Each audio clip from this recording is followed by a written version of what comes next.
The trouble didn't really begin in the garage. It began the moment the HOA decided that my very existence was a problem.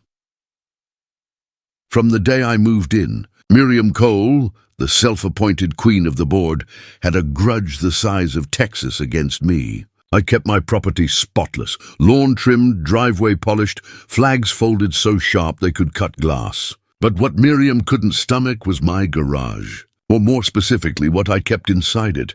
Now, I'm an army commander by trade. Discipline, preparation, and redundancy are in my DNA.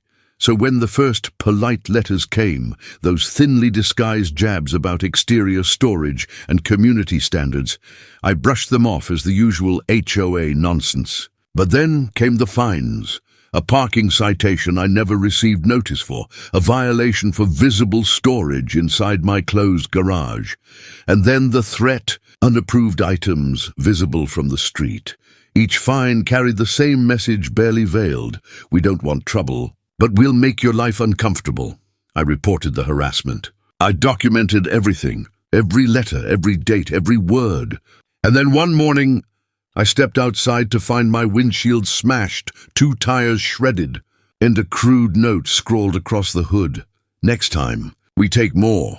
I uploaded my porch cam footage, photographed the damage, and handed it to the sheriff. His advice was simple and grim: keep your cameras rolling. Bullies like this escalate if you don't check them. Neighbors whispered Miriam's name like it carried weight. A few gave me sympathetic nods, but most looked away. "She's got clout," one muttered. Another, an old school teacher, said softly, "Miriam likes to keep the place tidy." A euphemism, I realized, for looking the other way. I wasn't looking to play vigilante. That's not me. Instead, I doubled down on security. Extra floodlights. New cameras with cloud backups. Warning signs posted at every angle. Private property. Under surveillance, I told my daughter to stay alert, and to call the sheriff if anyone showed up pretending to be board enforcement. She rolled her eyes. She knew her old man, but she understood. Still, the air changed. You could feel eyes on you. Miriam appeared at every neighborhood gathering with her clipboard, armed with smugness. Minor gripes turned into official warnings. At one HOA meeting, I laid out police reports, photographs, timestamps, the whole file. Miriam just smiled like a woman who'd never lost. "We're concerned about community safety," she said sweetly, then leaned in. "You're making enemies." That line wasn't a warning. It was a weapon. I knew then I wasn't dealing with pettiness. I was dealing with someone who thought paperwork made her untouchable. So I called Marcus, an old friend, former unit under my command, the kind of man who slept with a rifle under his bed during exercises. Marcus came by, not because I feared an immediate attack, but because some things are better faced with a trusted set of eyes. Together we walked the perimeter, adjusted the cameras, closed the blind spots. He insisted on adding a hidden feed aimed straight at the garage door and another covering the alley. We joked that it felt like living in a spy movie. We joked because the alternative was letting the anxiety win. I thought the cameras, the lights, the precautions would be enough. I was wrong, because the next move wasn't another fine. It wasn't another letter. It was a raid. Marcus and I were in the kitchen reviewing the footage when a dull metallic thunk echoed from the garage. Not a creak, not wind. The sound of steel meeting steel. I checked the back door feed. My stomach dropped. 4 men, moving with precision. Reflective vests flashing under the motion lights. Shadows bending at the lip of my garage. Without a word, I moved upstairs. Opened my safe. Pulled out 2 old service pistols. The motions were automatic, muscle memory. I slid one into my hand, but kept it tucked at the small of my back, so I looked casual. Marcus caught my eye. One nod. No words needed. We moved together, slow and deliberate, like deployment days. Pistol grips hidden against our spines. The grinding grew louder. A pry bar tearing into steel. Then came the muffled voices. "Check the racks. Commander keeps unregistered weapons in here. HOA wants them confiscated." My blood ran cold.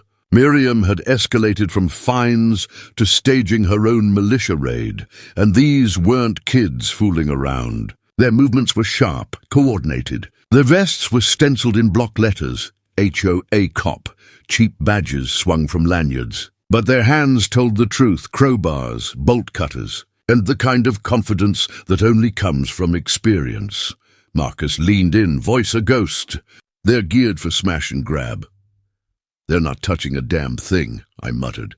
Then I stepped forward into the doorway. My voice was steady. Afternoon, gentlemen. All four froze. For a heartbeat, the only sound was the overhead chain swaying. My pistol was still low, hidden but heavy in my palm. Marcus didn't need to raise his. His presence alone was enough backup. The tallest man recovered first. He puffed his chest and jabbed his clipboard at me like it was a weapon. And that's when I knew Miriam Cole hadn't just declared war on me. She had brought it to my doorstep. The tall one jabbed his clipboard toward me like it was a badge of authority. Sir, this is official HOA business. We've had reports of hazardous materials being stored here. You're required to comply.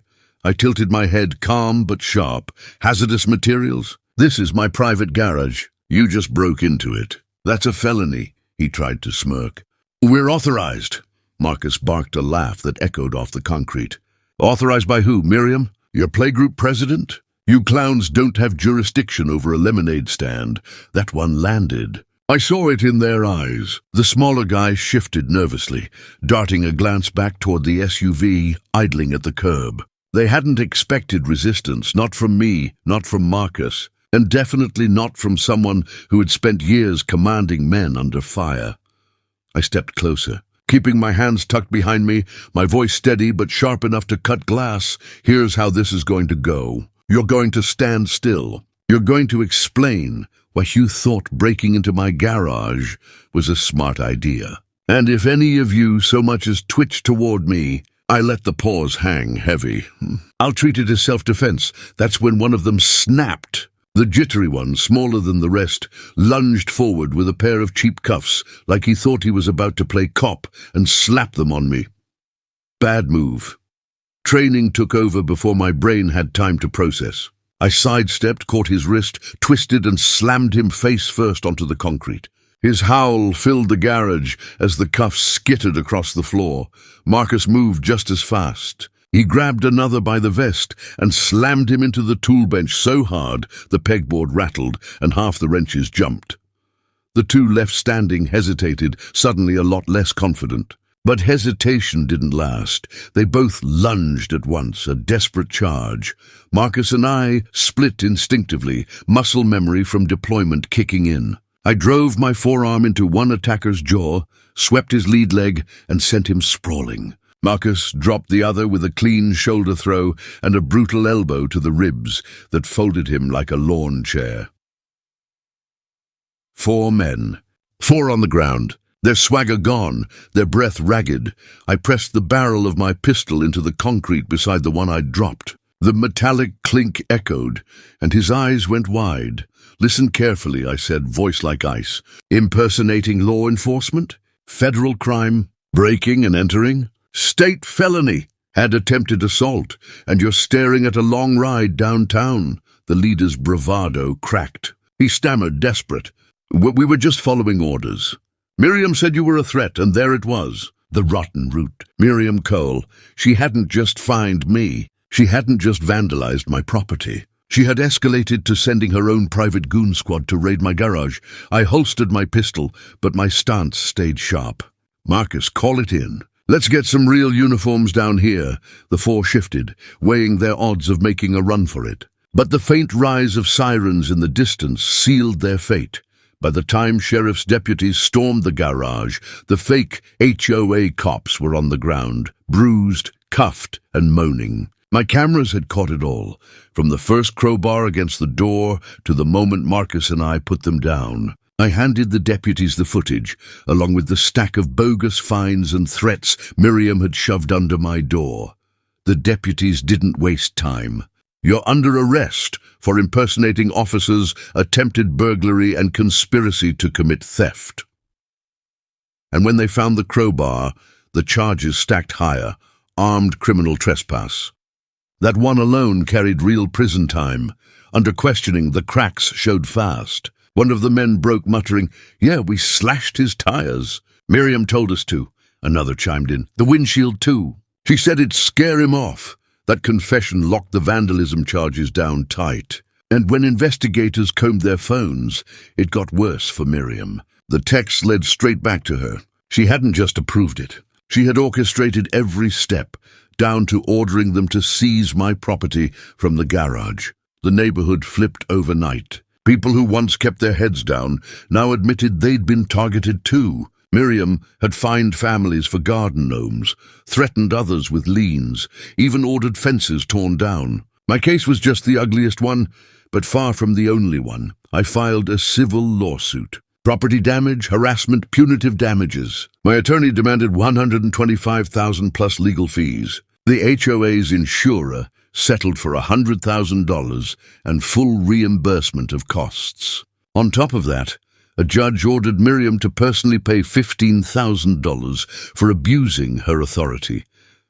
In criminal court, the 4 impostors pleaded guilty to trespass, impersonation, vandalism, and attempted theft. They walked away with probation, fines, and permanent criminal records. Miriam herself pleaded guilty to harassment and conspiracy. She lost her position, was barred from any HOA role in the county, and fined $10,000. When it was all over, I stood in my garage with Marcus, staring at the racks they had tried to steal. The silence felt heavier but safer. Neighbors who once avoided me now stopped to shake my hand, thanking me for standing up to her. The HOA was stripped of its fangs, restructured under real oversight. They thought they could storm into my life and take what they wanted. They thought intimidation would break me, but they didn't know I was an army commander, and I don't back down.